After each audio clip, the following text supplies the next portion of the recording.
Hello बच्चों, let's start this question. So this question says, from the given xt graph, the average velocity of the object will be, first option A is 0.5 meter per second, B is √3 meter per second, C is data insufficient and D is √3/2 metre पर second. तो चलिए बच्चों, अब हम इस question को start करते हैं। तो देखिए बच्चों, इस क्वेश्चन का जो आपका की कॉन्सेप्ट होगा, इस क्वेश्चन का क्या है, आपको की कॉन्सेप्ट है, ये क्वेश्चन आपका देखिए स्ट्रेट लाइन पर बेस्ड है। यहाँ पर क्या है, आपका स्ट्रेट लाइन पर बेस्ड है, क्योंकि देखिए हमें स्ट्रेट लाइन गिवन है और हमें यहाँ पर फाइंड आउट करना है एवरेज वेलोसिटी। एवरेज वेलोसिटी क्या होता है, इसका स्लोप होता है, एक्सटी ग्राफ का स्लोप होता है, ठीक है। तो हम लिख सकते हैं कि ये क्वेश्चन का जो की कॉन्सेप्ट है वो किस पर, आपका स्लोप ऑफ लाइन, किस पर है, slope of A line, slope of A line पर आपका बेस्ड है। तो चलिए अब हम इस क्वेश्चन को स्टार्ट करते हैं। तो देखिए बच्चों, इस क्वेश्चन में आपको जो ये आपका क्या पोजीशन और टाइम का ऐसे ग्राफ प्लॉट है। This is our time axis and this is our position axis, और आपकी एक स्ट्रेट लाइन है जो पासिंग थ्रू ओरिजिन है और which is making an angle of 60 degree with the horizontal. Okay, और हमसे पूछा गया कि यहाँ पर हमें क्या बताना है, एक्सटी ग्राफ से एवरेज वेलोसिटी हमें ऑब्जेक्ट की फाइंड आउट करनी है, ठीक है। तो देखिए एवरेज वेलोसिटी होता क्या है, पहले हम देखिए एवरेज वेलोसिटी को डिफाइन करते हैं। एवरेज वेलोसिटी, एवरेज वेलोसिटी होता है आपका, देखिए जो वेलोसिटी होता है आपका पोजीशन टाइम ग्राफ का स्लोप आपको क्या देगा, वेलोसिटी देगा। लेकिन ये एक स्ट्रेट लाइन है, ये एक स्ट्रेट लाइन है, तो यहाँ पर एवरेज वेलोसिटी और वेलोसिटी आप क्या होंगी, इक्वल होंगी। तो हम बोल सकते हैं कि यहाँ पर जो आपका dx/dt होगा वो आपका क्या देगा, स्लोप देगा, या फिर एवरेज वेलोसिटी हम यहाँ पर लिख सकते हैं, ठीक है।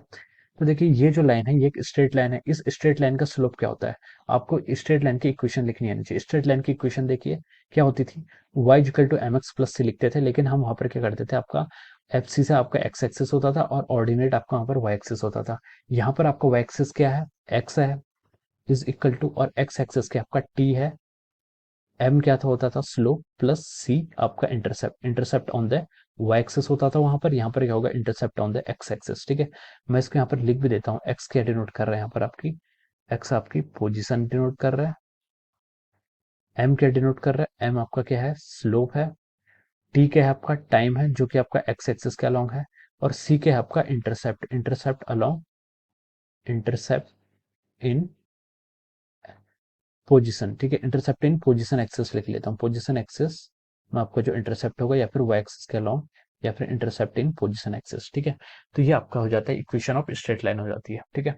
तो चलिए अब हम इसको ड्रॉ करते हैं। देखिए इस इक्वेशन को हम यहाँ पर लिखते हैं, एक्स आपका एक्स ही है, स्लोप कितना है, स्लोप क्या होता है आपका टेंजेंट ऑफ थीटा आपका स्लोप हो जाता है। तो हम ऐसे लिख सकते हैं, एम को हम लिख सकते हैं slope tangent of theta, theta कितना है आपका 60 डिग्री। तो टेन सिक्सटी की वैल्यू कितनी आती है, टेन सिक्सटी की वैल्यू आपकी होती है √3। तो इसकी इक्वेशन हो जाएगी √3 टाइम प्लस सी, सी क्या है, इंटरसेप्ट, इंटरसेप्ट देखिए ये कहाँ पर कर रहा है, पोजीशन एक्सेस को कहाँ पर इंटरसेप्ट कर रहा है, जीरो पर कर रहा है ओरिजिन पे, तो उसका स्लोप कितना है, जीरो।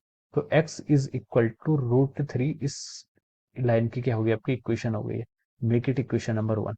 अब क्वेश्चन में उसने हमसे पूछा था कि find out the average velocity, average velocity क्या होती है, इसका स्लोप, स्लोप क्या है आपका √3 है, तो √3 इसका क्या हो जाएगा, आंसर हो जाएगा, ठीक है।